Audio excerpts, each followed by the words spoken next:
What's up, world?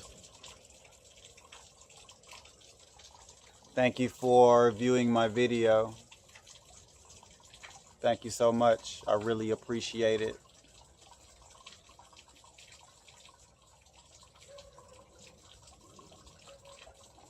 It's about noon right now here, and I'm just out getting my daily divine energy at its peak. And it's really beautiful out here. It's so beautiful. As I observe, I see a lot of leaves falling out of the sky. Things are starting to become autumn.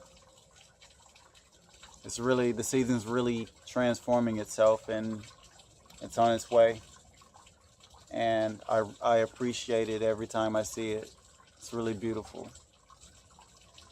It's like watching poetry write itself. It's amazing.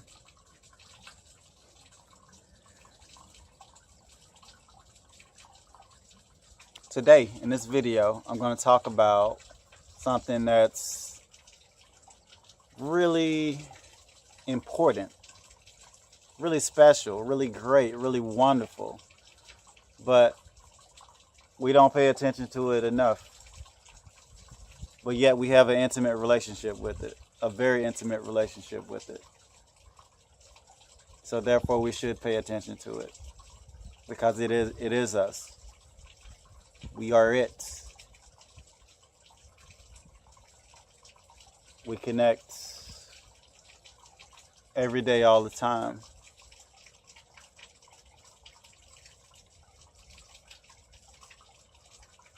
The thing I'm going to talk about is water.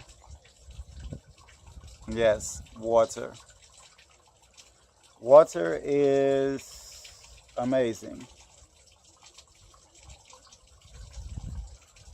It seems so simple, but I think it seems so simple because we see it so much, but we don't know it as well as we can. And I've just become aware of like how deep water is, how much personality, how much water can do. And I've also become aware of many of its other functions that just were not apparent to me before. And in this video, I'm going to focus on, I guess, and talk about 3 things briefly in relation to water. I'm going to talk about water, its ability to carry energy or be a battery. I think the understanding of that is really important and really underestimated. And I'm going to talk about things that block water's ability to be a battery. Because knowing these things are important. Because as I mentioned to you before, water is a battery. We are water. Therefore, we are a battery that is created from water. And we need to understand like what things take away from us, take our essence away, and prevent us from being and fulfilling the potential within us. Okay, so water is a battery. How is water a battery? Water is a battery when it comes in contact with energy. And the most common energy that water comes in contact with is sunlight. Yes, sunlight. And how does water become a battery upon contact with sunlight? It becomes a battery, and I guess I'll explain a few mechanisms of how water becomes a battery upon its interaction with sunlight.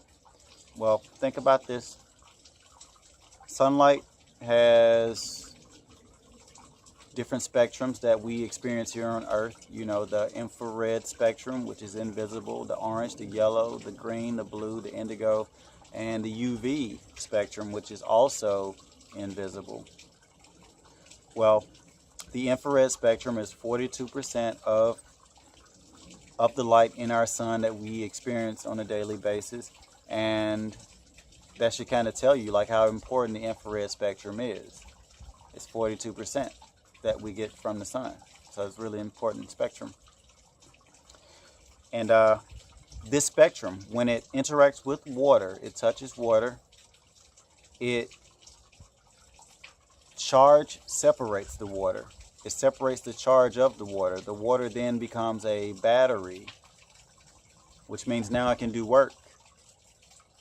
It can create energy, or provide energy to do work. Infrared portion of the sun infrared portion of the sun turns the water into a battery. All right. What spectrum can increase the energy of the battery or can charge the battery? The UV spectrum. The UV spectrum. So, the infrared spectrum and the UV spectrum are quite important in that respects. In terms of the water turning into a battery. The infrared turns it into a battery. The UV charges the battery. And this happens in nature, and it happens within us because we are water. We have an intimate relationship with the water.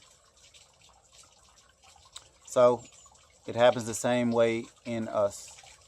When we experience this divine energy from the sun, it turns us into a battery, and it charges our battery, because the water is a battery. And that's just one piece, one small, actually large piece of the puzzle of life and energy. Okay, and like how does this apply practically to us in reality, in real life, day to day? Well, think about thirst. When we're thirsty, it's because we lack water, or our battery is shrinking. Because when we don't have enough water, we're dehydrated, we're thirsty. It means our battery is shrinking, because we need a full battery. The full battery is full. The amount of water, the full amount of water that the body needs to do its functions and be itself and live up to it, to help us to live up to our potentials. And another thing is hunger.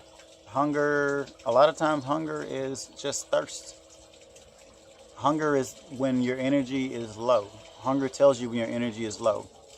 When people's energy is low, they think to go eat, but you may want to hydrate first, because water holds energy, and if you're dehydrated, you can't hold full energy.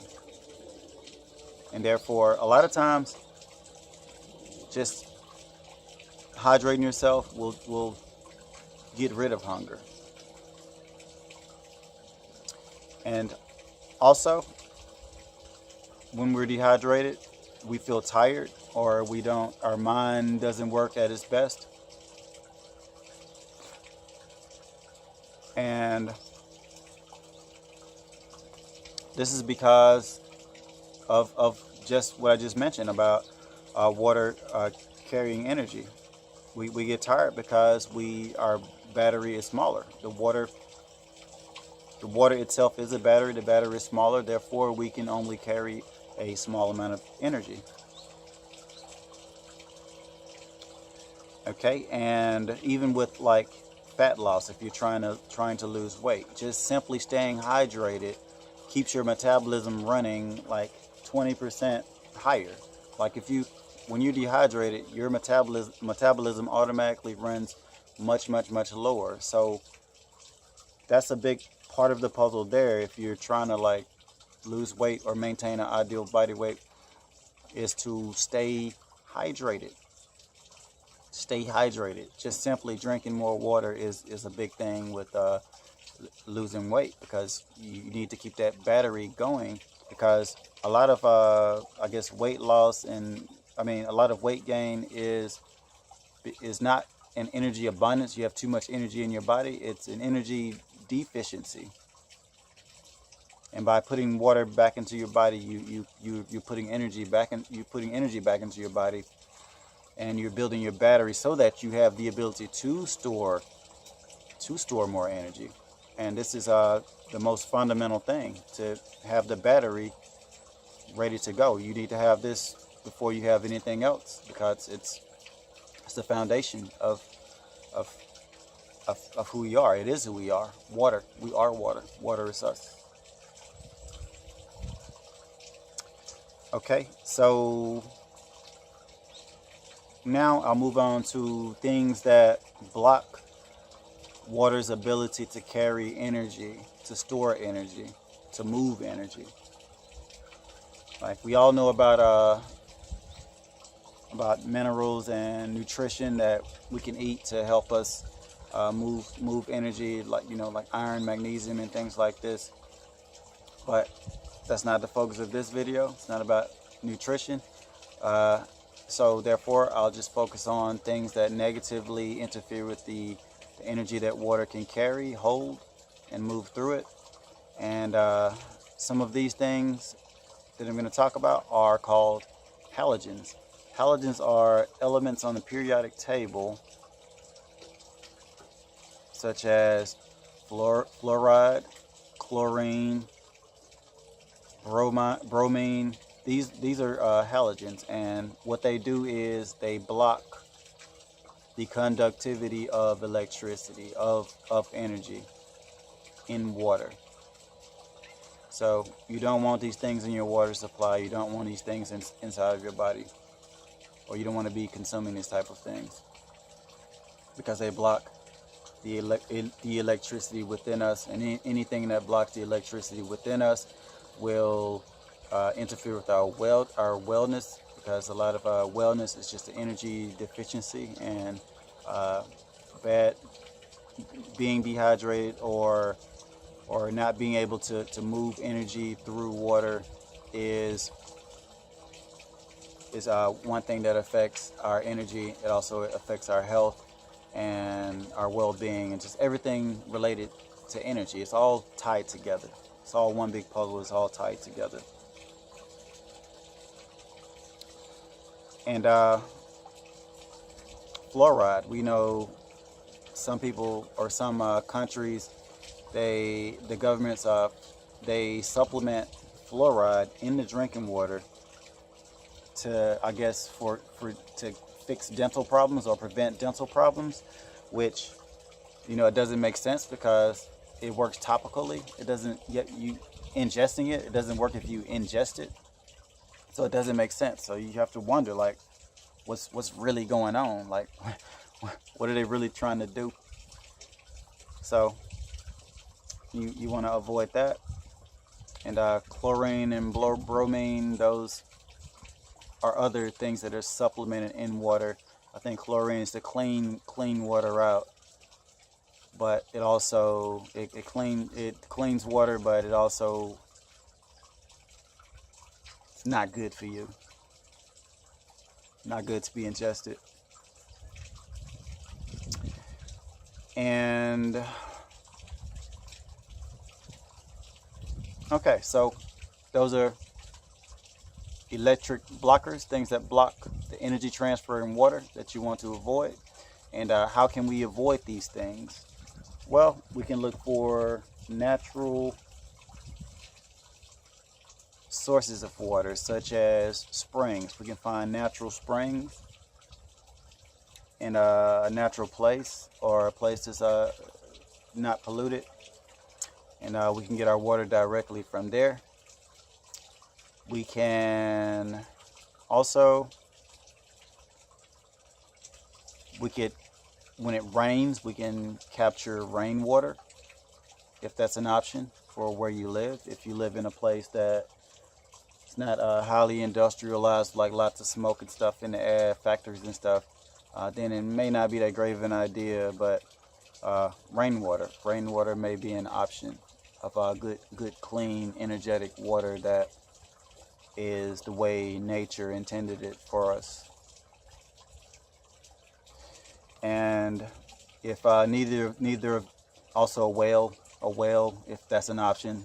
Whale water is another good natural source of water.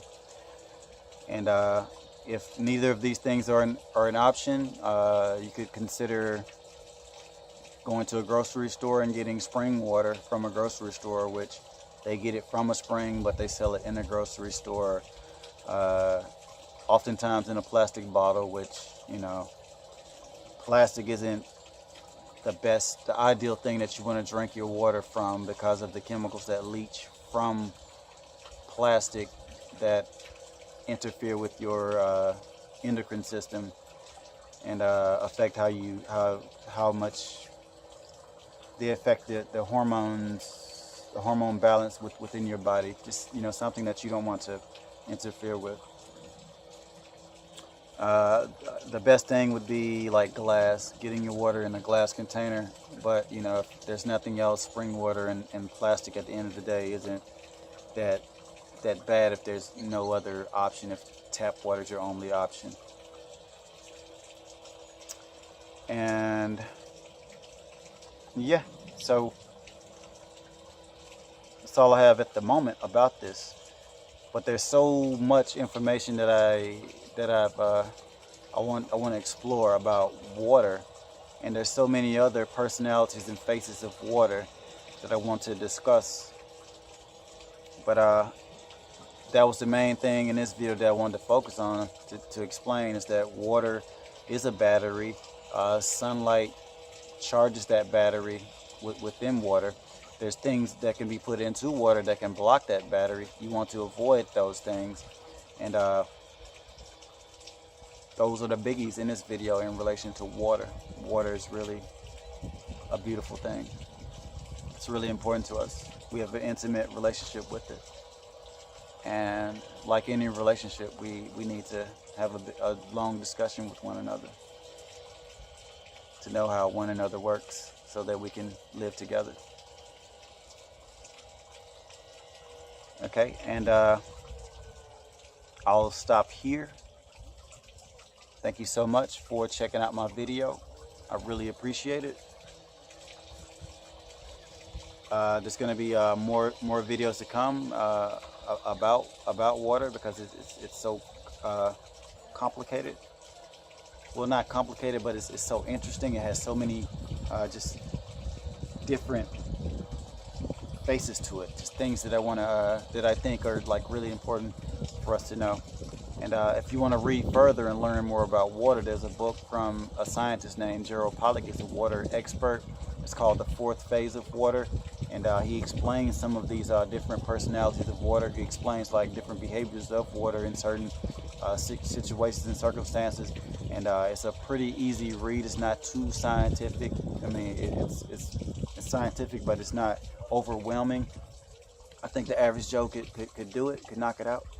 And if you're interested, you know, check that out. So I recommend it. And thank you so much. If you like my video, please click the like button. Drop a comment. You know, I learn from you. I learn the most from you. So I really welcome comments. Please drop them. And if you like my presentation, you want to know more and see more in the future, please subscribe to my videos. And thank you so much. You have a wonderful time, whatever time that is for you at the moment. And I love you so much. Thank you. Bye bye.